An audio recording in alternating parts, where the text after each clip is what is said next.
Narrated by Arubai bint Muawid. The Prophet peace be upon him came to me after consuming his marriage with me and sat down on my bed as you the sub-narrator are sitting now, and small girls were beating the tambourine and singing in lamentation of my father who had been killed on the day of the battle of Badr. Then one of the girls said, "There is a prophet amongst us who knows what will happen tomorrow." The Prophet peace be upon him said to her, "Do not say this, but go on saying what you have spoken before." Narrated by Ibn Abbas. Abu Talha, a companion of Allah's Messenger peace be upon him, and one of those who fought at Badr together with Allah's Apostle told me that Allah's Messenger peace be upon him said, "Angels do not enter a house in which there is a dog or a picture." He meant the images of creatures that have souls. Narrated by Ali.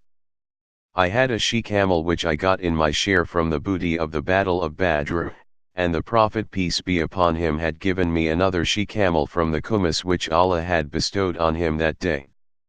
And when I intended to celebrate my marriage to Fatima, the daughter of the Prophet, I made an arrangement with a goldsmith from Bani Kanaka that he should go with me to bring idkar, a kind of grass used by goldsmiths, which I intended to sell to goldsmiths in order to spend its price on the marriage banquet.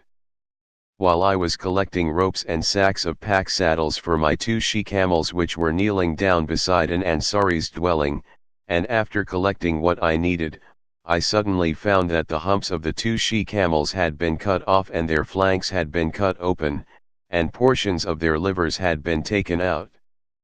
On seeing that, I could not help weeping. I asked, "Who has done that?" They, means the people, said, "Hamza bin Abdul Muttalib has done it. He is present in this house with some Ansari drinkers, a girl singer, and his friends." The singer said in her song, "O Hamza, get at the fat she-camels." On hearing this, Hamza rushed to his sword and cut of the camels' humps and cut their flanks open and took out portions from their livers. Then I came to the Prophet, with whom Zayd bin Haritha was present. The Prophet peace be upon him noticed my state and asked, "What is the matter?" I said, "O Allah's Messenger peace be upon him, I have never experienced such a day as today. Hamza attacked my two she-camels, cut off their humps and cut their flanks open, and he is still present in a house along some drinkers." The Prophet peace be upon him asked for his cloak, put it on, and proceeded, followed by Zayd bin Haritha and myself, till he reached the house where Hamza was. He asked the permission to enter, and he was permitted. The Prophet peace be upon him started blaming Hamza for what he had done. Hamza was drunk and his eyes were red. He looked at the Prophet peace be upon him, then raised his eyes to look at his knees and raised his eves more to look at his face, and then said, "You are not but my father's slaves." When the Prophet peace be upon him understood that Hamza was drunk, he retreated, walking backwards went out, and we left with him. Narrated by Ibn Makhl. Ali led the funeral prayer of Sal bin Hunayf and said, he was one of the warriors of Badr. Narrated by Abdullah bin Umar. Umar bin al-Khattab said, "When my daughter Hafsa bint Umar lost her husband Kanais bin Hudhaifa as-Sarni, who was one of the companions of Allah's Messenger peace be upon him, and had fought in the battle of Badr and had died in Medina, I met Uthman bin Affan and suggested that he should marry Hafsa, saying, 'If you wish, I will marry Hafsa bint Umar to you.' On that, he said, 'I will think it over.' I waited for a few days and then he said to me, 'I am of the opinion that I shall not marry at present.'